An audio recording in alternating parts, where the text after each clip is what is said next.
نحمده ونصلي على رسوله الكريم أما بعد فأعوذ بالله من الشيطان الرجيم بسم الله الرحمن الرحيم رب اشرح لي صدري ويسر لي أمري واحلل عقدة من لساني يفقه قولي رب زدني علما اللهم فقهنا في الدين اللهم ارزقني التفكر والتدبر بما يتلوه لساني من كتابك والفهم له والمعرفة بمعانيه والنظر في عجائبه والعمل بذلك ما بقيت إنك على كل شيء قدير رب ارحمهما كما ربياني صغيرا اللهم حاسبني حسابا يسيرا ربي أوزيني أن أشكر نعمتك التي أنعمت علي وعلى والدي وأن أعمل صالحا ترضاه وأصلح لي في ذريتي إني تبت إليك وإني من المسلمين آمین یا رب العالمین۔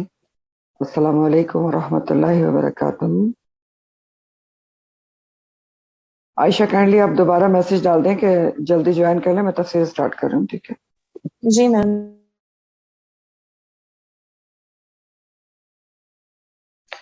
آج کی تفسیر آپ کی سورہ آل عمران آیت نمبر 161 سے ہے۔ آل عمران 161۔ وما کان لنبی، اور نہیں ہے کسی نبی کے لیے، این یغل، کہ وہ خیانت کرے۔ کسی نبی کو یہ جائز نہیں، زیب نہیں دیتا کہ وہ خیانت کرے۔ یغل، یغل کا لفظ جو ہے نا وہ غل سے ہے، غے لام لام، ٹھیک ہے، غے لام لام۔ تو غل کے کئی معنی ہوتے ہیں۔ پہلا معنی غلہ یغل کے ہوتے ہیں خیانت کرنا، یعنی عام طور پر کسی بھی چیز کی خیانت کے لیے غل کا لفظ استعمال ہوتا ہے، غلول کا لفظ استعمال ہوتا ہے، ٹھیک ہے۔ تو پہلا معنی ہے غل کا خیانت کرنا، کسی بھی چیز میں خیانت کرنا۔ اور دوسرا خاص طور پر یہ لفظ جو ہے غل کا، وہ مال غنیمت کی خیانت کے لیے بھی استعمال ہوتا ہے، مال غنیمت کی خیانت کے لیے، ٹھیک ہے۔ تیسرا معنی کسی بھی مشترکہ مال میں خیانت کے لیے استعمال ہوتا ہے، یا کسی بھی مشترکہ مال میں بد دیانتی اور چوری کے لیے استعمال ہوتا ہے غل کا لفظ۔ مشترکہ مال کون سا ہوتا ہے؟ جیسے بیت المال ہوتا ہے حکومت کا، اس میں سب کا وہ ایک حکومتی خزانہ ہوتا ہے اور جس میں سب کا حق ہوتا ہے۔ تو دوسرا معنی اس کا غل کا مشترکہ مال میں بد دیانتی، چوری یا خیانت کے لیے غل کا لفظ استعمال ہوتا ہے۔ اور تیسرا معنی جو ہے نا غل، وہ دل میں کوئی قدورت اور عناد کسی کے لیے رکھنے کے لیے بھی استعمال ہوتا ہے، ٹھیک ہے۔ تیسرا معنی غل کا دل میں قدورت اور عناد چھپانے کے لیے بھی استعمال ہوتا ہے۔ تو دل میں کسی کے لیے گرج رکھنے کے لیے، یعنی اگر انسان دل میں قدورت رکھے کسی کے لیے اور اوپر سے اچھا بنا رہے تو یہ بھی کیا ہے؟ خیانت ہے ایک طرح کی، ٹھیک ہے۔ تو وما کان لنبی ان یغل، کسی نبی کے لیے تو یہ اس کی شان ہی نہیں نبی کی کہ وہ خیانت کرے، یا وہ کسی کے لیے دل میں قدورت رکھے، یا وہ کبھی خدا نہ کرے کسی چیز کی چوری کرے۔ کسی نبی کو تو یہ شان، اس کی شایہ نشان ہی نہیں ہے، یہ بات کہی جا رہی ہے۔ اب جو یہ آیت ہے نا، اس کی شان نزول میں دو روایات آتی ہیں، اور شان نزول آپ کو پتہ ہے کہ کس کو کہتے ہیں۔ شان نزول کا مطلب ہوتا ہے کہ وہ خاص موقع جس کے اوپر اس آیت کا نزول ہوا، اس کو شان نزول کہتے ہیں۔ تو یہ جو آیت ہے کہ کسی نبی کو یہ زیب نہیں دیتا، کسی نبی کی شایہ نشان ہی نہیں ہے کہ وہ خیانت کرے، تو اس آیت کے شان نزول میں جو دو روایات ہیں، اس میں پہلی روایت جو ہے وہ یہ ہے، اور اس پہلی روایت کا تعلق بھی غزوہ احد کے حوالے سے ہی ہے کہ وما کان لنبی ان یغل، کہ کسی نبی کو جائز نہیں کہ وہ خیانت کرے۔ تو اب پہلی غزوہ احد کے حوالے سے یہ اس کی شان نزول کیا آتی ہے؟ اس میں یہ آتا ہے کہ آپ نے پیچھے پڑھا اسی آیت کے پیچھے کہ نبی کریم صلی اللہ علیہ وسلم سے اللہ تعالیٰ نے ہدایت کی کہ چلیں غلطی ہو گئی ہے صحابہ سے اور وہ نادم ہے اپنی غلطی پہ، تو آپ کیا کریں؟ چھوڑ دیں، ان کو معاف کر دیں۔ فاعف عنہم واستغفر لہم، ان کے لیے بخشش کی دعا مانگی، وشاورہم فی الامر، تو یہ سب ہدایت کی۔ تو اب صحابہ کرام کو اللہ تعالیٰ نے نبی کریم صلی اللہ علیہ وسلم کو کہا آپ نے معاف کر دیا، لیکن انسان ہونے کے ناطے کسی صحابی کے دل میں یہ بات آ سکتی تھی نا، انسان ہونے کے ناطے، کہ پتہ نہیں نبی کریم صلی اللہ علیہ وسلم نے ہم کو دل سے معاف کر دیا یا ابھی ہم سے ناراض ہیں. تو اس پر اللہ تعالیٰ کیونکہ دلوں کے حال جانتے ہیں، اس لیے اس آیت کا نزول فرمایا کہ ایسا ہو ہی نہیں سکتا، کسی نبی کی یہ شان ہی نہیں کہ وہ دل میں کسی کے لیے قدورت رکھے اور اوپر سے اچھا بنا رہے. تو نبی کریم صلی اللہ علیہ وسلم کا امین ہونا بتایا جا رہا ہے کہ آپ ہر پہلو سے صادق بھی ہیں اور امین بھی ہیں. تو یہ ہو ہی نہیں سکتا کہ جب آپ نے کہہ دیا کہ معاف کر دیا تو آپ معاف نہ کریں. تو آپ نے معاف کر دیا تو کر دیا، اور آپ نے اپنا دل بھی صاف کر لیا. یہ بات کہی جا رہی ہے. ٹھیک ہے، سمجھ میں آ گئی پہلی روایت. دوسری روایت جس آیت کی شان نزول میں آتی ہے آیت 161 کے، کہ کسی نبی کی شان ہی نہیں کہ وہ غل کرے، خیانت کرے، قدورت رکھے. تو دوسری روایت اس کی شان نزول میں یہ آتی ہے کہ جنگ احد کے دن آپ کو جیسا کہ پتہ ہے کہ مسلمانوں کو فتح حاصل ہو رہی تھی، اور فتح حاصل ہو چکی تھی، اور وہ دشمن سے چھوڑا ہوا مال غنیمت سمیٹ رہے تھے. تو درے کے اوپر موجود عبداللہ بن جمیر کے جو 50 ساتھی تھے، ان کے دل میں یہ خیال آیا کہ ایسا نہ ہو کہ ہم درے پر ہیں، کیونکہ ان کو حکم تھا کہ وہ درے پر ہیں اور کسی حال میں بھی نہ اتریں. تو ان کے دل میں یہ خیال ہے کہ اگر ہم درے پر ہیں تو یہ نہ ہو کہ سارے لوگ مال غنیمت جو ہے وہ اٹھا لیں اور ہمارا حصہ اس میں سے نہ رکھا جائے، نہ نکالا جائے. اور یہ خیال کیوں آیا ان کے دل میں؟ کیونکہ زمانے جاہلیت میں ایسے ہی ہوتا تھا، دور جاہلیت میں، کہ جو جتنا لوٹ لے وہ اس کا ہو جاتا تھا. جبکہ اسلام نے آ کر کیا کیا کہ مال غنیمت کی بھی تقسیم جو ہے وہ حق کے ساتھ کر دی. سب کے مال غنیمت میں بھی حصے مقرر کر دیے گئے کہ پیدل کے جو چل رہا ہوگا اس کا اتنا حصہ ہے، اور جو سوار ہے اس کا 3 حصے وغیرہ وغیرہ. ٹھیک ہے، تو اسلام نے آ کے حصے مقرر کر دیے تھے. لیکن بہرحال ان کے دل میں یہ خیال آ گیا، جس کی وجہ سے 40 لوگوں نے درہ چھوڑ دیا اور بہت سخت مصیبت میں مسلمان پھنس گئے، جنگ کا پاسہ پلٹ گیا، تو جو شدید نقصان کا باعث بنا. تو اب ان لوگوں کی بھی جنگ کے بعد اصلاح کی جا رہی ہے کہ آپ نے یہ سوچا ہی کیسے. انبیاء تو بہت اعلیٰ اخلاق کے درجات پر فائز ہوتے ہیں، ان کے بارے میں یہ سوچا بھی کیسے جا سکتا ہے کہ وہ کسی بھی مال میں، مال غنیمت ہو یا کوئی بھی مال ہو، اس میں خیانت کریں گے اور کسی کا حصہ نہیں رکھیں گے. تو ان کو بھی اس میں سمجھ لیں کہ ان کو اصلاح کی جا رہی ہے کہ آپ نے یہ سوچا کیسے. وما کان لنبی ان یغل، یہ تو ہو ہی نہیں سکتا کسی نبی کے لیے، اور کسی بھی نبی کو کی شان ہے شایا نشان نہیں کہ وہ مال غنیمت میں سے انصاف کے ساتھ حصے ڈسٹریبیوٹ نہ کرے. اور آگے فرمایا گیا، تو مطلب نبی کریم صلی اللہ علیہ وسلم کے کردار کو مزید واضح کر دیا گیا کہ آپ سچے، امانت دار اور ایماندار اور صادق ہیں. تو ان کے بارے میں تو سوچنا بھی گناہ ہے. پھر فرمایا گیا کہ وَمَن یغلل، اور جو کوئی بھی یغلل وہ خیانت کرے گا، یاتی وہ لے آئے گا، لے کر آئے گا، بما ساتھ اس کو جو غلہ اس نے خیانت کی، یوم القیامہ قیامت کے دن. اب کیا کہا جا رہا ہے؟ وَمَن، یعنی نبی کے لیے تو یہ جائز ہی نہیں، نبی کو کی تو شان ہی نہیں کہ وہ کبھی کسی قسم کا غل یا خیانت کرے. لیکن عام انسانوں میں سے بھی اگر کوئی وَمَن یغلل، یعنی ایک کامن ناؤن کے طور پہ بات کی جا رہی ہے، جو کوئی بھی کبھی بھی وہ خیانت کرے گا، چوری کرے گا، وَمَن یغلل ان ساری کیٹیگریز کے اندر، تو اس کا کیا حال ہوگا؟ پھر یاتی وہ لے کر آئے گا اس کو، بما ساتھ اس کے جو غلہ اس نے خیانت کی، یوم القیامہ، یعنی قیامت کے روز جو خیانت کی بھی چیز ہے، جہاں سے بھی خیانت کی، مال غنیمت میں، بیت المال میں، کسی بھی چیز کی خیانت، تو وہ اس کے ساتھ ہوگی روز قیامت. لے کر آئے گا اس کو، ساتھ اس کے ہوگی، موجود ہوگی. تو بہت سبق آموز اور آپ سمجھے کہ ڈرنے والی بات ہے. میں تو کہتا ہوں کہ جو بھی اب خیانت، لوگ جو ہے بڑی چیزوں کی خیانت کو خیانت سمجھتے ہیں اور چھوٹی چیزوں کی خیانت کو خیانت سمجھا نہیں جاتا، لیکن خیانت خیانت ہوتی ہے بہرحال. تو بہت سبق آموز اور ڈرنے والی بات ہے کہ جو بھی انسان خیانت کرے گا کسی بھی چیز کی، چھوٹی یا بڑی، وہ روز قیامت انسان کے ساتھ آئے گی. خائن کے لیے بہت سخت وعید ہے یہاں پر، خیانت کرنے والے کے لیے. تو ساتھ آئے گی، کیسے ساتھ آئے گی؟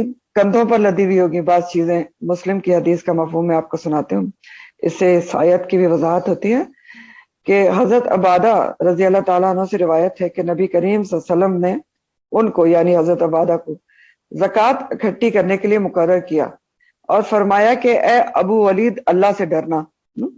کس لیے مقرر کیا؟ زکوٰۃ جمع کرنے کے لیے. کہا کہ اللہ سے ڈرنا.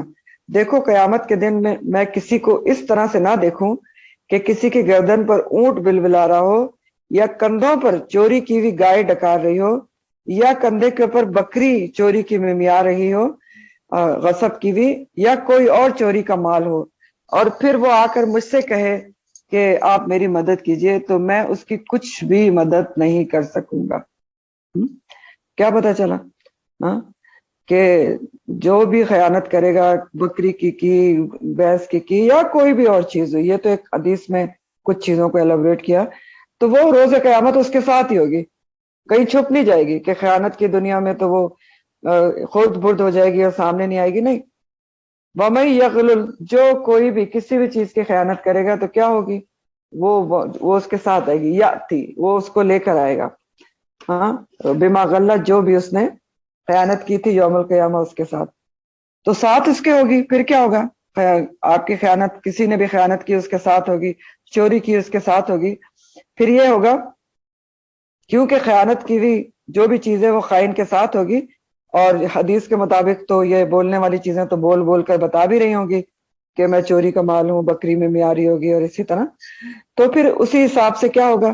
ثم توفی کل نفس ما کسبت وہم لا یظلمون. تو پھر پورا پورا بدلہ دیا جائے گا ہر نفس کو جو اس نے کمائی کی. یعنی کمائی کی کیا مطلب ہے؟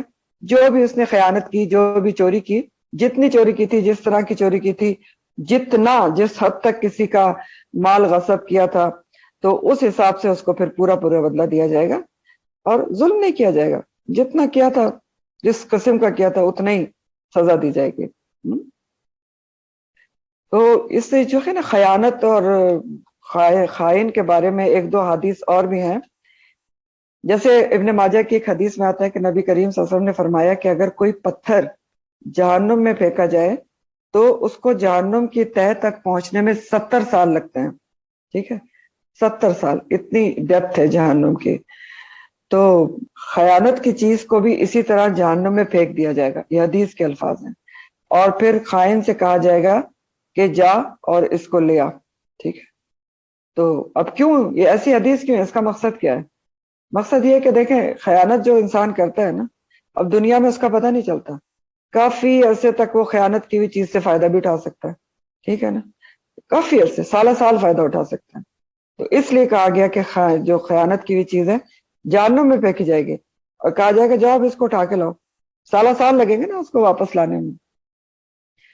پھر اسی طرح ایک اور حدیث ہے کہ سب سے بڑا خیانت کرنے، مسند احمد کی حدیث ہے، سب سے بڑا خیانت کرنے والا وہ شخص ہے جو پڑوسی کے کھیت کی زمین، پڑوسی کے کھیت کی زمین یا اس کے گھر کی زمین کو دبا لے، اور اگر اس نے ایک ہاتھ زمین بھی ناحق اپنی طرف کر لی تو اسے 7 زمین کا طوق بنایا جائے گا روز قیامت.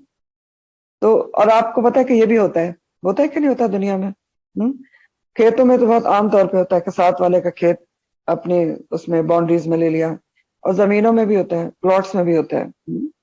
تو اتنی بڑی وعید ہے کیونکہ یہ بھی بہت بڑی خیانت اور بد دیانتی ہے. بہرحال تو اب سوچیں کہ کتنی بڑی وعید دی جا رہی ہے خیانت کے اوپر، اور چھوٹی ہو یا بڑی، کہ انسان کسی کی اجازت کے بغیر کوئی چیز چوری کر لے یا رکھی ہوئی چیز غصب کر لے تو وہ اس کے ساتھ ہوگی، اس کو لے کر آئے گا، کہیں غائب نہیں ہو جائے گی، کندھوں پر لدی ہوگی، گردن پر سوار ہوگی، یا جس طرح بھی ہوگی اس کے ساتھ موجود ہوگی.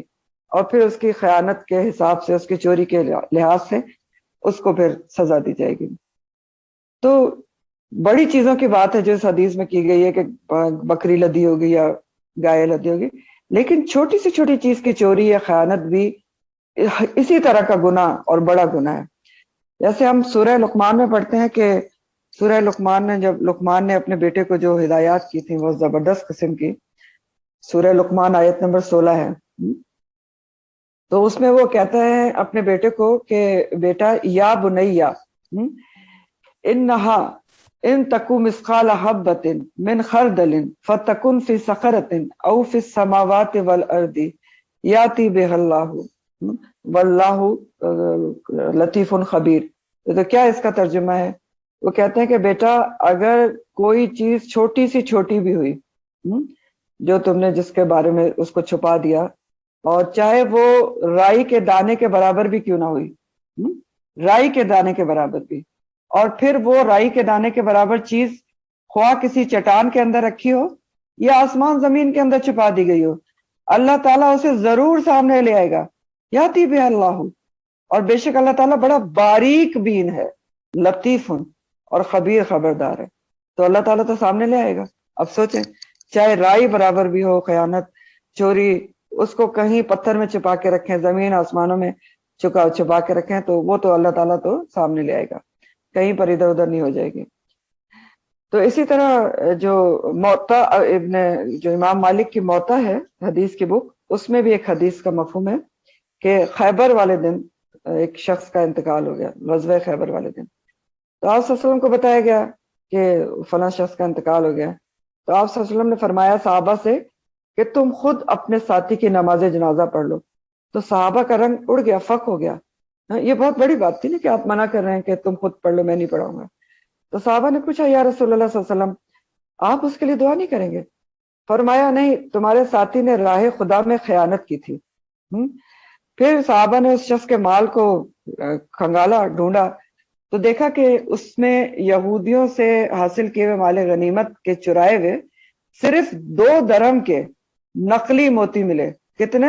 2 درہم کے آرٹیفیشل پرلس ملے. ٹھیک ہے، اور لیکن بہرحال اب یہ کیا تھی؟ چھوٹی سی خیانت تھی، لیکن خیانت ہے، چوری ہے. تو نبی کریم صلی اللہ علیہ وسلم نے نماز جنازہ پڑھنے سے انکار کر دیا. کیوں؟ کیونکہ دیکھیں جو اس طرح کے مال ہوتے ہیں نا، مال غنیمت کی چوری ہو یا بیت المال یا جو بھی مشترکہ مال، اس پر پورے لوگوں کا، یا جیسے یہاں پر جس حدیث میں جس کا ذکر کیا گیا کہ اس نے مال غنیمت میں سے ایک چھوٹی چوری کی تھی، لیکن اس پر پورے لشکر کا حق تھا. تو اب چاہے اس نے 2 درہم کی چوری کی یا 1 درہم کی، اس نے سب لوگوں کا جو حق تھا 1 درہم کے اوپر بھی اس کو مار دیا. تو بات یہ ہے کہ دیکھیں کوئی بھی ایسا مال جو لوگوں کا مشترکہ مال ہو، جس میں سے ہر کسی کا، بہت سارے لوگوں کا حصہ ہو، اور جو بہت سارے لوگوں کے فائدے پر خرچ ہونے کے لیے اکٹھا کیا گیا ہو، تو اس میں سے اگر کوئی چھوٹی سی بھی چیز چرا لے تو بہت بڑی چوری کاؤنٹ ہوتی ہے. تو اب یہ آیت بہت امپورٹنٹ ہے، اور اس کو ہم اپنے لحاظ سے بھی دیکھتے ہیں. دیکھیں کسی بھی اجتماعی فنڈ سے کچھ اٹھانا یا چرانا، اجتماعی یا اس ایسے مال سے غفلت برتنا جو اس میں بہت سے لوگوں کا حصہ ہے، بہت سے لوگوں نے جمع کیا ہے، یہ عاقبت برباد کرنے والی بات ہے.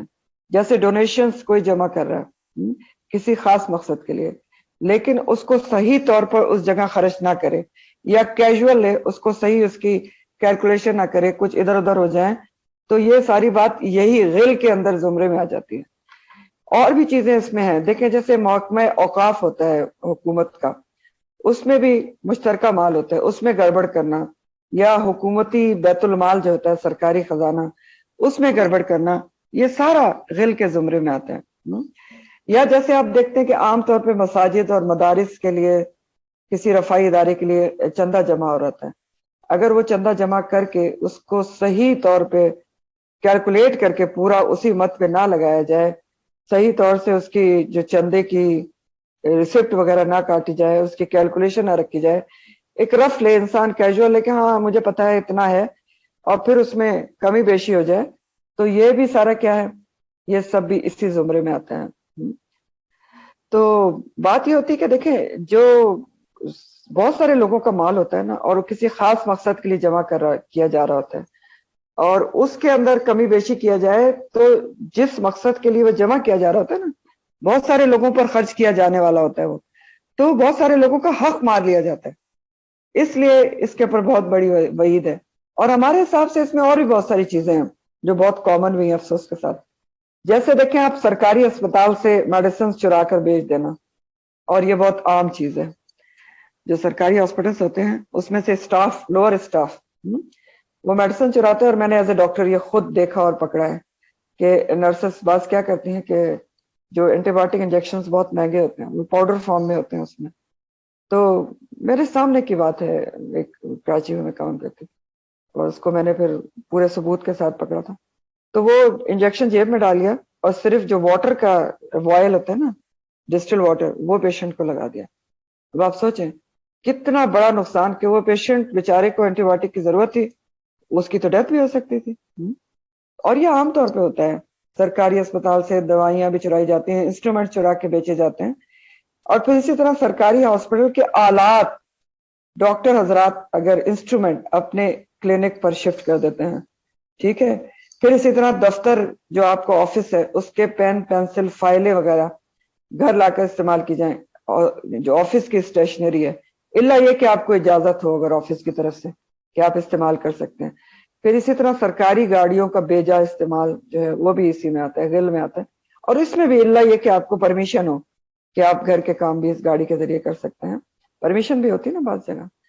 پھر اسی طرح جو آفس کی فوٹوسٹیٹ مشین سے اپنی پرسنل کاپی فوٹوسٹیٹ کرانا، یہ بھی صحیح کام نہیں ہے، کیونکہ اس میں بھی کاغذ خرچ ہوتا ہے گورنمنٹ کا یا آفس کا. پھر اسی طرح جو ٹھیکیدار وغیرہ سڑکیں یا عمارات بناتے ہیں اس میں صحیح مٹیریل استعمال نہیں کرتے. اور دیکھیں ایک مشترکہ وہ پرپس کے لیے وہ عمارت بن رہی ہوتی ہے اس سے، اور آج کل آپ سنتے بھی ہیں کہ کراچی میں کتنی عمارتیں گر گئیں.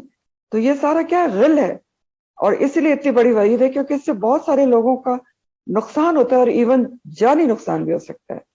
اور اسی طرح پھر اس زمرے میں یہ جو گیس پانی بجلی کی چوری ہے نا، وہ بھی غل کے ہی زمرے میں آتی ہے جو بہت آرام سے کر لی جاتی ہے. تو بہرحال ہمارے لیے بھی اس میں بہت ساری چیزیں ہیں. اور آخر میں یہ بھی یاد رکھیں کہ امانت جو ہے وہ بات اور مشورہ بھی ہوتا ہے. اگر آپ سے کوئی بات کوئی کرتا ہے یا کوئی مشورہ لیتا ہے اور کہتا ہے کہ آپ کسی سے ذکر نہ کریں، تو یہ آپ کے اوپر امانت ہو گیا. اگر آپ اس سے کسی سے اس کا ذکر کریں گے تو کیا ہوگا، وہ بھی غل کے زمرے میں آ جائے گا. تو یہ سب بہت ساری چیزیں ہیں، کچھ تو میں نے مینشن کر دیں، یہ سب غل کے زمرے میں آتی ہیں اور آخرت کو تباہ کرنے والی ہیں. لہٰذا بہت ہی احتیاط کی ضرورت ہوتی ہے، اور خاص طور پر ان چیزوں کے بارے میں بہت احتیاط کی ضرورت ہوتی ہے جو لوگوں کی مشترکہ ملکیت ہیں، کیونکہ یہاں سزا بہت بڑی سنائی جا رہی ہے. تو اور پھر یہ بھی ہے کہ ان چیزوں کے علاوہ انسان کے صرف ظاہری اعمال کو درست کرنا کافی نہیں ہوتا کہ وہ اپنی ظاہری اعمال درست کر لے. یہ سارے ظاہری اعمال ہیں نا، بلکہ یہ غل کے زمرے میں باطنی اعمال یعنی دلوں کی طرف توجہ دینا بھی ضروری ہے، کہ دل میں کسی کے لیے کوئی حسد، بغض، نفرت یہ سب نہ ہو، اس کو بھی باہر نکال پھینکیں. کیونکہ یہ بھی کیا ہے پھر کہ دل میں آپ نے کسی کے لیے گرج رکھا ہے اور اوپر سے آپ اچھے بن کر مل رہے ہیں، تو یہ بھی ایک طرح کا غل ہے. اور اللہ تعالیٰ نے قرآن میں کہا ہے کہ جنت پہ جانے سے پہلے جنتیوں کے دل میں جو تھوڑا بہت بھی غل ہوگا نا، تھوڑا بہت بھی، اس کو نکال لیا جائے گا. من غل ونزعنا من غل، کہ ہم نکال لیں گے جنت میں جانے سے پہلے. تو اس سے کیا پتہ چلتا ہے کہ جنت میں جانے والے جو لوگ ہیں ان کے دل میں کسی قسم کا غل کسی کے خلاف نہیں ہوتا، اور نہ ہی ظاہری اعمال میں وہ کبھی کوئی خیانت یا کوئی چوری چھوٹی موٹی یا بددیانتی کرنے کی طرف انکلائن ہو سکتے ہیں. کیونکہ ان کو جو جنت میں جانے والے لوگ ہوتے ہیں وہ متقین ہوتے ہیں نا، اور متقی کون ہوتا ہے؟ جس کے اندر اللہ کا تقوی بہت زیادہ ہوتا ہے. تو وہ تو چھوٹی چیز کے اوپر بھی ڈرتا ہے کہ کہیں یہ خیانت کے زمرے میں نہ آ جائے، چوری کے زمرے میں نہ آ جائے، اور بہت کوشش رہتا ہے خاص طور پر مشترکہ مال کی چیزیں سلسلے میں. تو بہرحال بہت ہی سبق آموز یہ آیت اور سمجھنے سے تعلق رکھتی ہے. آگے اللہ تعالیٰ فرماتے ہیں افمن اتبع رضوان اللہ، کیا بھلا جو اتباع کرے اللہ کی رضا کی، پیروی کرے اللہ کی رضا کی، کمن اس کی مانند ہو سکتا ہے باء جو پلٹے بسخط من اللہ، اللہ کی ناراضگی کے ساتھ، ومأواہ جہنم، اور جس کا ٹھکانہ جہنم ہو، وبئس المصیر، جو کہ بہت ہی بری لوٹنے کی جگہ ہے. تو یہاں پر پھر آپ دیکھیں کہ دو گروہوں کا کمپیریزن کیا جا رہا ہے. اور یہ دو گروہ کون سے ہیں؟ ہاں؟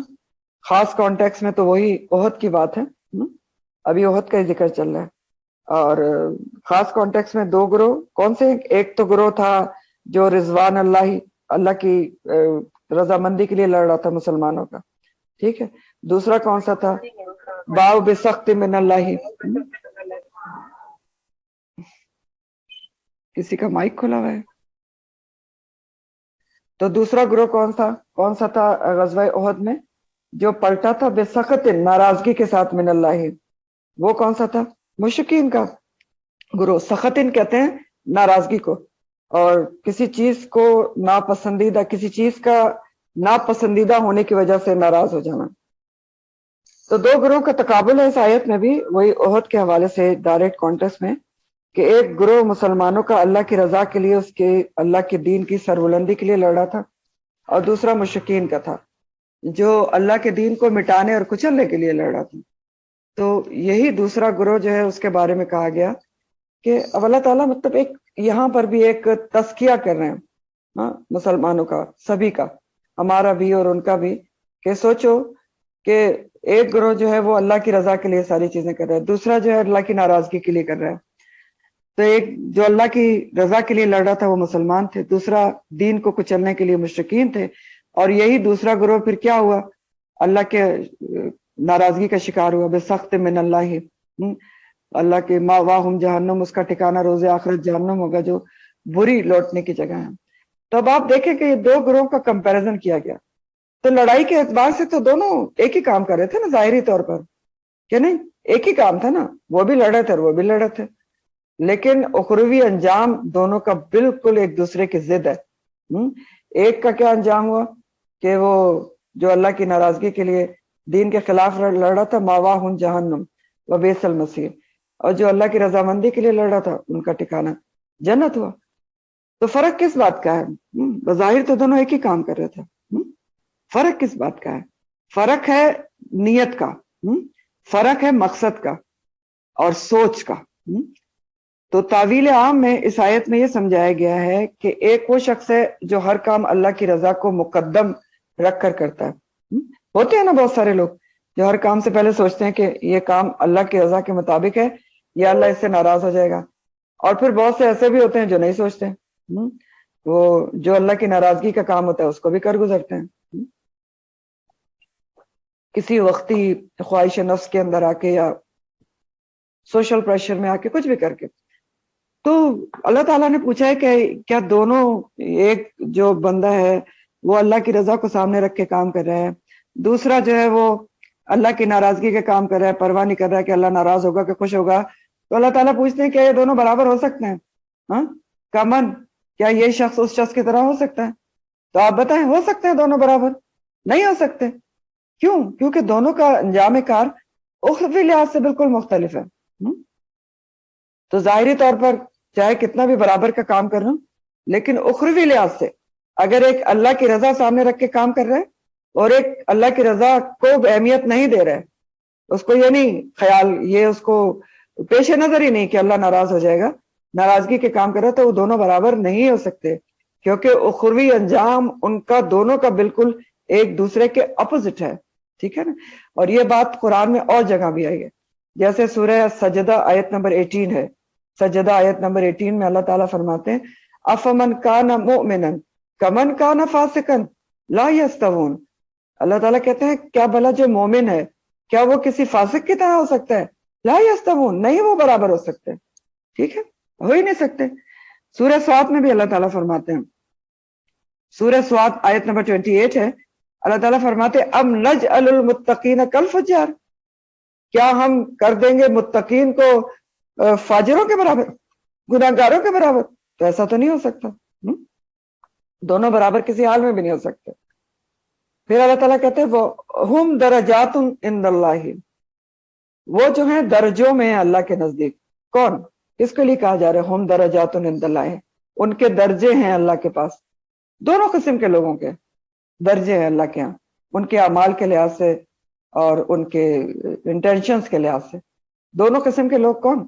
یہی جو پچھلی آیت میں ذکر ہوا ہے نا، ایک اللہ کی رضا کے لیے کام کر رہا ہے، رضوان اللہ کو پیش نظر رکھ رہا ہے،